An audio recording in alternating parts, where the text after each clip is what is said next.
There is just something about traveling that gives you perspective on the place that you call home. I've been thinking a lot about Querétaro, the things I love about it, the things I don't love about it, and I'm sharing it all in today's video. For the best advice about moving to Mexico, subscribe to my channel and hit the bell to be notified when I upload a new episode every Thursday. If you're new to my channel, welcome, and if you've been here before, welcome back. My name is Alex, and I moved to Mexico from the US in 2017. I've called Querétaro home ever since. After 2 months, I am at long last back in Mexico.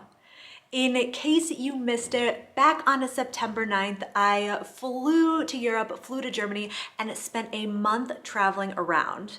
If you're interested, I've got a bunch of different vlogs about it on my channel.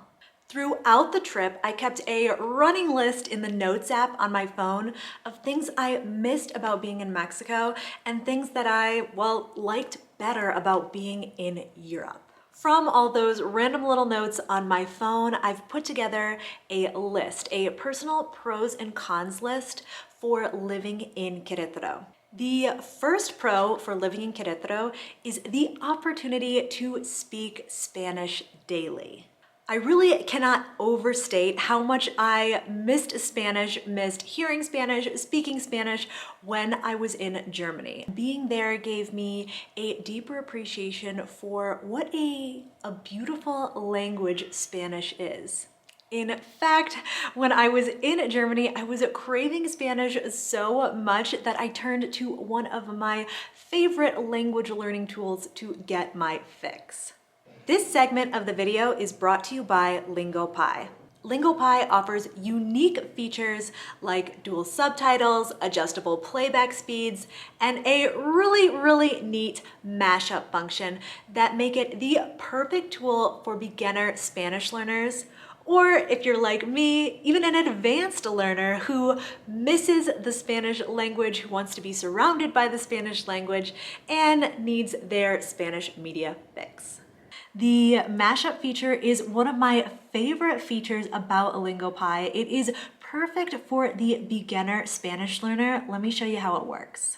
When you have the subtitles going on the bottom, the majority of that subtitle is in English, and then one word in every sentence or so, you can see the word in Spanish. And I think this is just perfect for a beginner Spanish learner if following along totally in Spanish is a little overwhelming. You can follow along mostly in English, but you've got that important vocabulary underlined and shared in Spanish as well. You've got to get in there yourself to discover absolutely everything this platform, this language learning tool has to offer, and you can do so with a free 7-day trial. And then after that 7-day trial, if you want to keep going, keep learning with LingoPie, you can get a 65% discount on your annual subscription using the code, the sign-up code, the discount code in the description below. The first con for living in Querétaro is the lack of public transportation. In the past 15-20 years, Querétaro has grown so much. It's one of the fastest growing cities in Latin America still. And the public transportation, that kind of infrastructure has yet to catch up.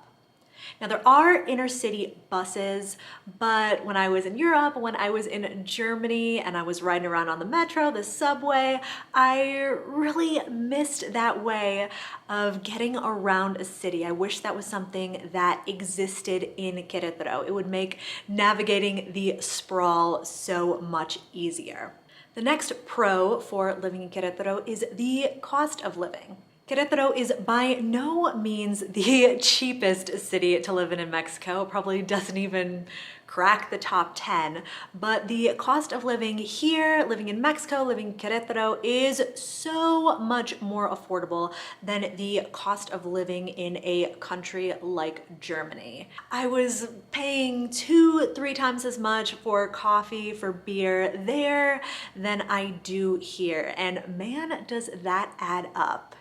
even paying €1 to go to the bathroom, €1 to use a public toilet, just totally blew my mind. That's a lot of money. Kind of backtracking a little bit to the public transportation, that becomes less of a con when you take the cost of living into consideration, because the affordable cost of living here in Mexico when compared to a country like Germany means that you can afford, you can pay for the convenient option a lot more frequently.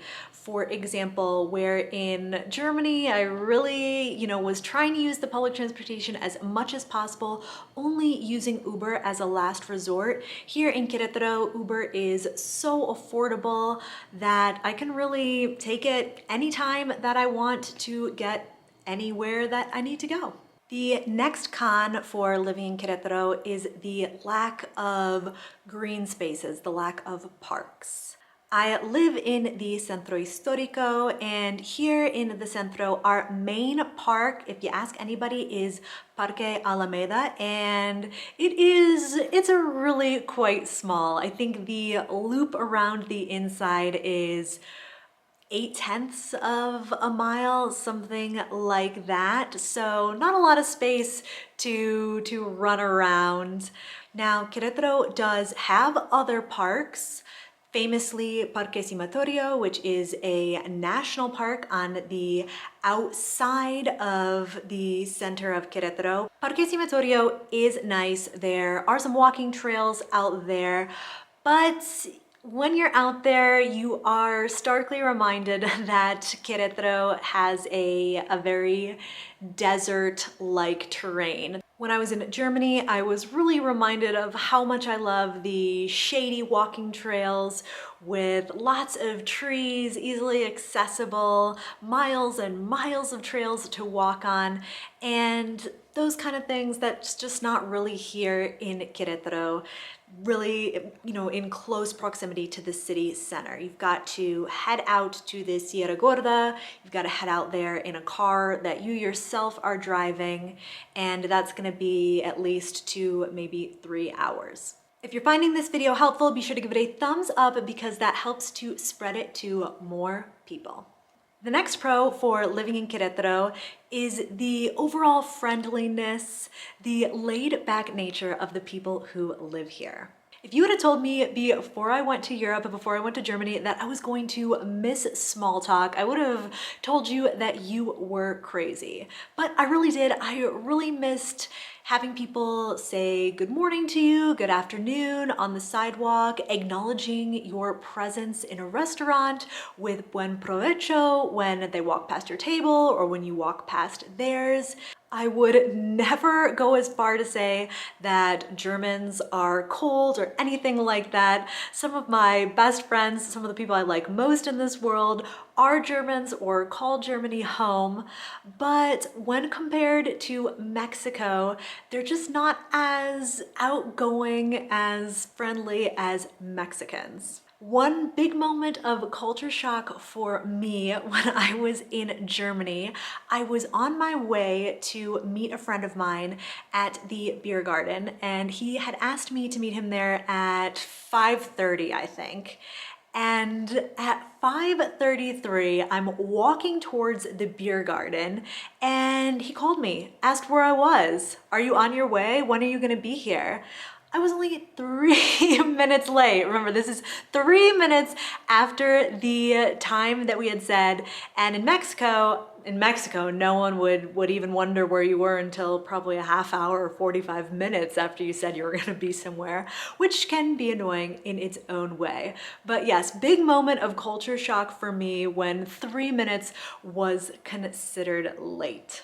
The next con for me about living in Querétaro is the lack of international food. For a city as big as Querétaro, it's really surprising to me that there aren't more options for good international cuisine here. When I was in Germany, when I was in Berlin especially, I was trying to eat up all the international food that I could, especially Vietnamese food. I love Vietnamese food because here, especially in the city center in Querétaro, there's not a lot of options for that. Again, this is one that is very specific to Querétaro because I know that if I were living in Mexico City, that would be a totally different story. The next pro for living in Querétaro is the weather. Living in Mexico, especially living here in Querétaro where I do, the weather is fabulous. It is very consistent. There's probably, I don't know, 350 days of sunshine a year. And that is not something to take for granted. After the cloudy, cold, rainy weather in Germany, I have really come to appreciate all the sunshine in Querétaro. Another con for living in Querétaro, probably living in Mexico in general, is the bread.